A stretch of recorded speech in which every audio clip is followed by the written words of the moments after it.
Hello and welcome to a bonus snippet episode of the Choral podcast. I'm Chris Muntz, and I've just been thinking about choral elitism lately and trying to do what I do, which is to think about it in my own unique way and to take the types of conversations that I've seen and been a part of over the course of the last several years on this topic and then just work them through my brain and see if I can come up with something new. And that's kind of what I've been thinking about lately on this topic of what does it mean to say that the choir world is elitist. I think when everyone, so you might see that phrase happen multiple times and from multiple different people, and the problem is that it might mean something different every time a different person says it. What are they referring to specifically when they make that criticism? And I think sometimes we might assume that they're referring to the concept of what it means to be a good choir. Right, so let's say we have this idea of what qualifies, what counts as an excellent choir, and maybe that definition is held by a lot of people, and maybe it's reinforced by the university system, maybe it's reinforced by some parts of the world that do choir competitions, and who wins and who doesn't win, and that whole side of what we do. And I think that's fair. There's a fair criticism there that we do. Have some centered definitions of what it means to be a good choir. Now, on the flip side of that, you kind of have to. Like, we lose our entire profession if we throw the baby out with the bathwater and don't acknowledge the fact that there is such a thing as a good choir and that there are such a thing as better choirs than other choirs. You don't have to be elitist to acknowledge that. There are certain things that good choirs do that other choirs would strive to do. In fact, that's why this podcast exists. And ultimately, it's why people listen. It's why people tune in, is because they think that at some level that either the conversations are interesting and or they're going to find something helpful that they can bring into their classroom and improve their practice. Why? At some level, it's because they want their choir to be better. Why? Because when the choirs are better, humans have better experiences. And this was something that I learned actually when I was young from my mother, who was a very not elitist, very just small town elementary school music teacher in a town of 7,000 people.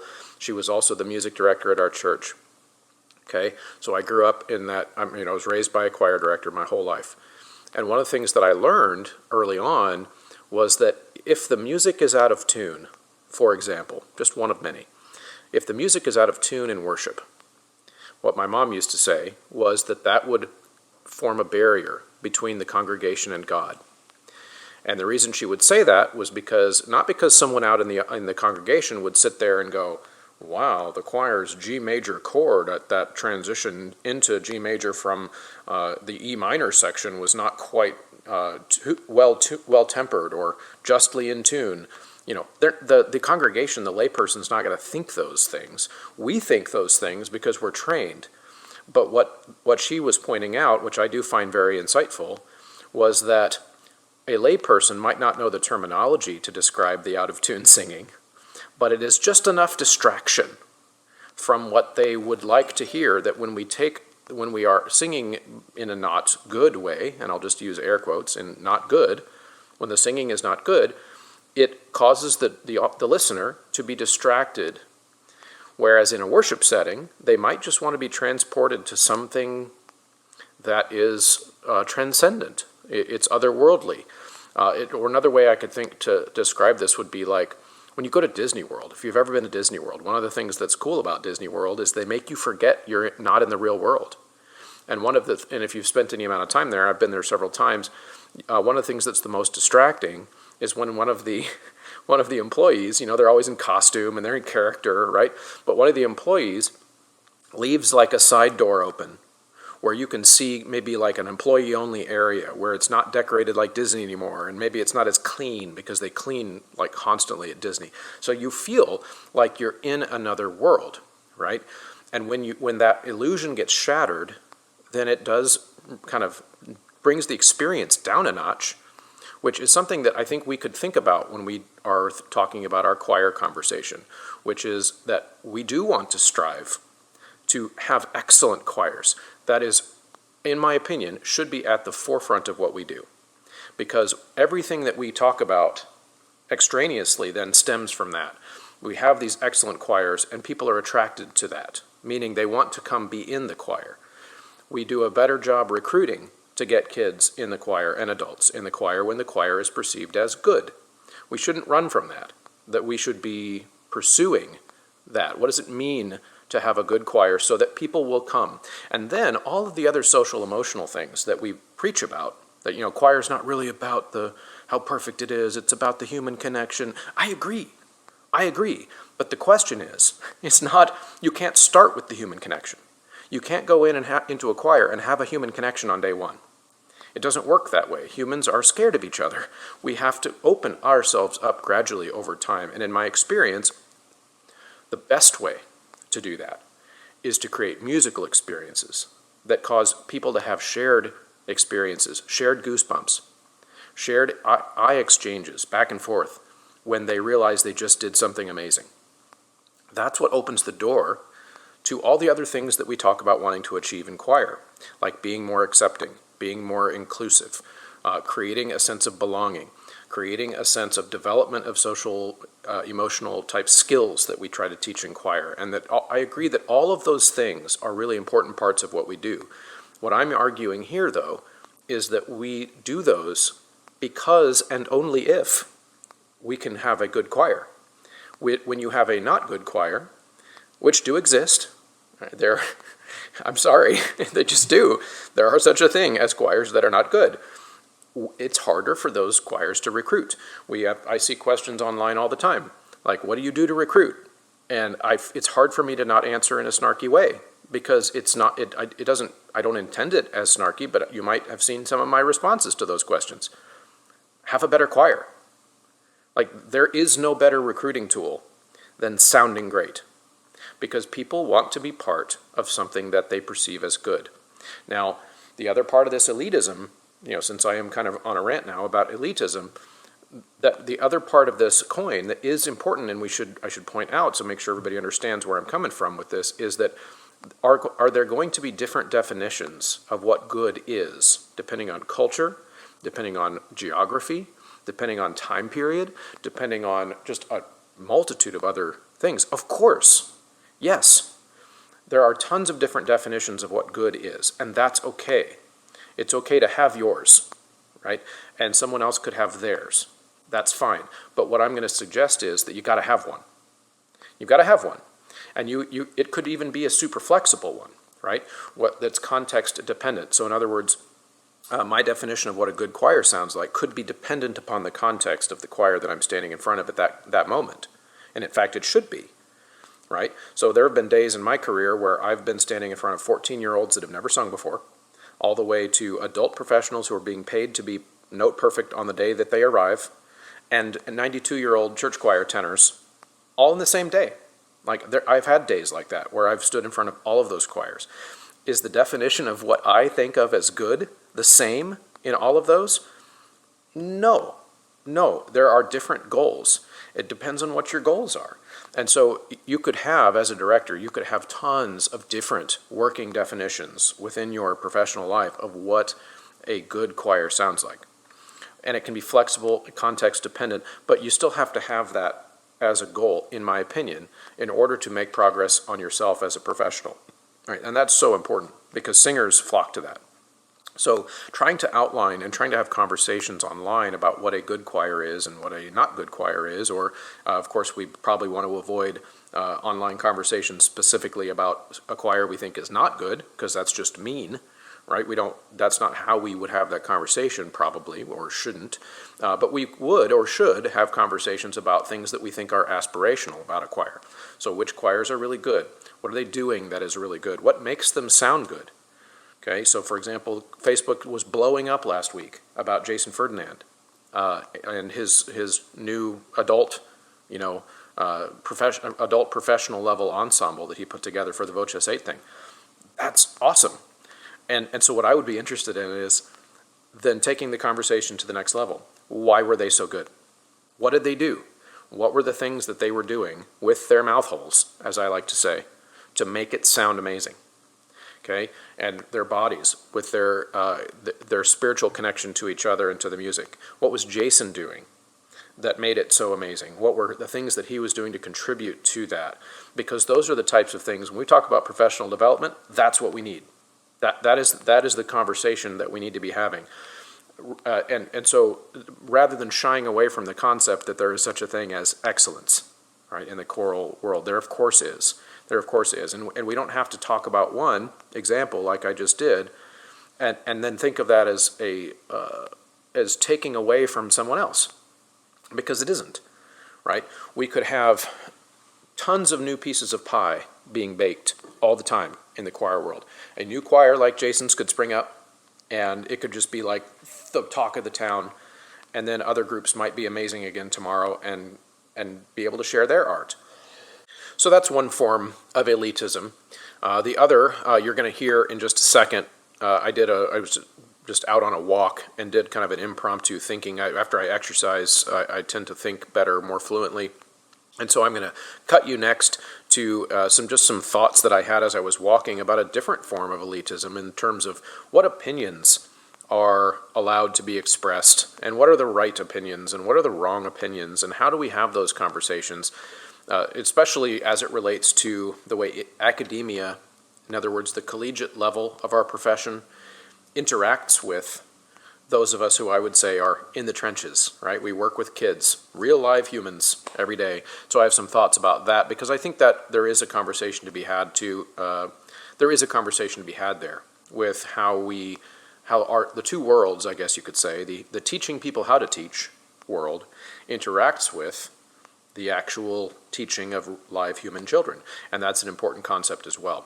So stick around for that. The audio quality for everything that I'm doing this week is a little bit different and not quite as sound as what, no pun intended, as what I do when I'm back home. But I hope this stimulates some thoughts and some thinking there. The audio might be a little bit shoddier than normal for these, because I am out walking home from the gym and don't have a car here, but thought I would go ahead and make some stuff and voice some thoughts, because I tend to think the best right after I exercise. So if you're seeing the video version of this, I apologize for what you see. So my thoughts today are related to something that I've noticed in the academic sphere of late, really over the last 5 years or so, which I would put into the category of a certain type of elitism, maybe some type of gatekeeping that I would describe. It involves the word unexamined. That word tends to have a place in a lot of academic critiques of the education profession. Now, of course, I'm a music teacher and I work within that realm, and the most academic papers that I would read on this topic would be music, but I've noticed it in lots of other fields as well. And what I find to be troubling about that usage is that when you read the papers, the fact that the practice that is being criticized is unexamined usually is simply asserted. In other words, it's not a hypothesis that then the paper goes on to prove or disprove or even evaluate any kind of evidence of the unexamined nature of that practice within education. It's just asserted at the beginning of the paper usually that here is an unexamined practice within education that I will go on and critique, and then the critique happens with just this kind of assumption that we're all supposed to smile and nod that this practice is in fact unexamined. And what I usually don't find in these papers, which you would think in an academic paper you would expect to find something on the other side of that assertion. So for example, you make a claim that a practice within education is unexamined. One thing I would be interested in reading about is maybe some commentary or research or data collected from people who use that practice as to why they do it. In other words, here's, Phil, whatever the practice is that you don't agree with or you think is troubling or simply unexamined, and so you want to evaluate it and decide whether or not we should still do it in education. Maybe go find some people who still do that thing and ask them, why do you do that thing? because you might find that there are examinations that occur, which I find that to be just mind-boggling, to be honest, that academics in today's day and age don't think to do that. So back to the elitism point of this ivory tower kind of way of looking at education, is that what I find is oftentimes those critiques are things that you would probably not critique if you were outside of the ivory tower of academia, meaning things that have to get done in a classroom because there is limited amount of time in a day, there are limited resources, and there are limited connections that we can make with kids. There are just real life limitations that only a real teacher would understand. And I do mean a real teacher who actually interacts with kids. So one of the problems I see with the academic connection with education is that oftentimes the people teaching the educators are people who they themselves have had very limited experience actually around real human children, outside of the abstract of theorizing about education. In other words, if you theorize about teaching, that is not the same thing as actually teaching. So what I'm interested in is if other people see this phenomenon happening, if anyone is actually troubled by it, or if this is just something that I'm troubled by because I am troubled by lots of things that are not particularly troubling to other people, which I recognize that sometimes is the case with the way my brain works.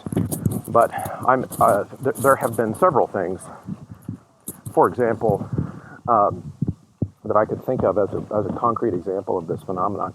One would be the teaching of literacy within a classroom, music literacy. Right?